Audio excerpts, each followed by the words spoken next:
മാരെ ഈശോ മിശിഹായിക്ക് സ്തുതിയായിരിക്കട്ടെ.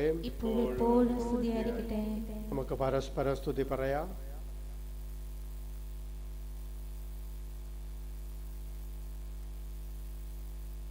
പ്രിയപ്പെട്ടവരെ, ദൈവം നമ്മുടെ ഓരോരുത്തരുടെയും ഹൃദയം പരിശോധിക്കുന്നുണ്ട്. നമ്മുടെ എല്ലാ വിചാരങ്ങളും നമ്മുടെ എല്ലാ മനോഭാവങ്ങളും ദൈവം തിരിച്ചറിയുന്നുണ്ട്.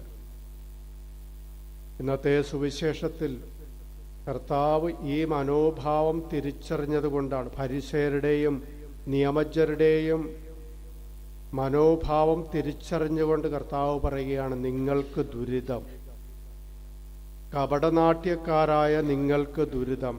കാരണം നിയമത്തിലെ അതിപ്രധാനപ്പെട്ട കാര്യങ്ങളൊക്കെ നിങ്ങൾ അവഗണിച്ചു കളയുന്നു. പല കാര്യങ്ങളും നിങ്ങൾ മറ്റുള്ളവരെ കാണിക്കുന്നതിന് വേണ്ടിയിട്ടാണ് ചെയ്യുന്നത്. അതിൻ്റെ ഗൗരവം മനസ്സിലാക്കിയിട്ടല്ല, ദൈവത്തെ പ്രീതിപ്പെടുത്താനല്ല അവർ ചെയ്തിരുന്നത്.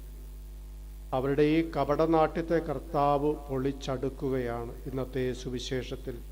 കർത്താവ് എന്നിട്ട് പറയും, നിങ്ങളുടെ ഉള്ള് ശുദ്ധമായിരിക്കണം, പുറമല്ല വെടിപ്പാക്കേണ്ടത്.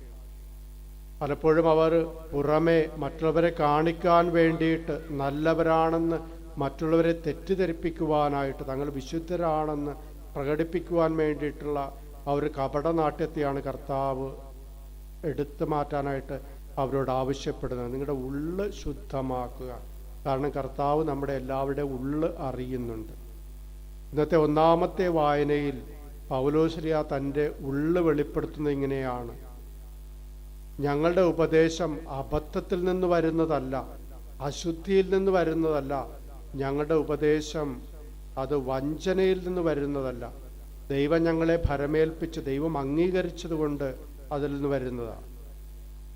അതുകൊണ്ട് ഞങ്ങൾ മറ്റുള്ളവരെ കാണിക്കുന്നതിന് വേണ്ടിയിട്ടല്ല, മനുഷ്യരെ പ്രീതിപ്പെടുത്തുന്നതിന് വേണ്ടിയിട്ടല്ല, ദൈവത്തെ പ്രീതിപ്പെടുത്തുവാനാണ് ഞങ്ങൾ ആഗ്രഹിക്കുന്നത്.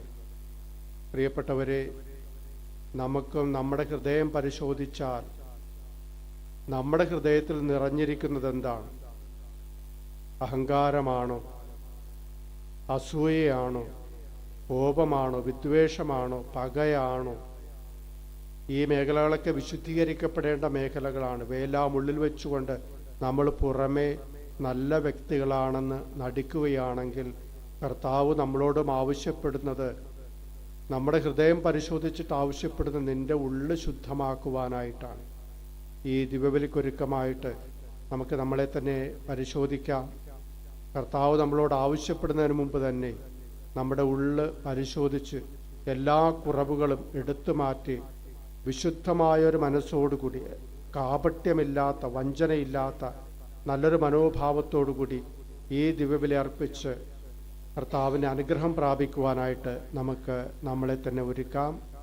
നമ്മുടെ ജീവിതത്തിൽ അറിഞ്ഞോ അറിയാതെയോ വന്നുപോയ എല്ലാ കുറവുകളും കർത്താവിൻ്റെ കരുണയിൽ ആശ്രയിച്ചുകൊണ്ട് അവിടുത്തെ കരങ്ങളിൽ സമർപ്പിച്ചുകൊണ്ട്, കർത്താവെ ഞങ്ങളെ വിശുദ്ധീകരിച്ച്, ഞങ്ങളുടെ ഉള്ളു വിശുദ്ധീകരിച്ച് ഞങ്ങളെ വിശുദ്ധരാക്കണമേ എന്ന് നമുക്ക് പ്രാർത്ഥിക്കുകയും ചെയ്യാം.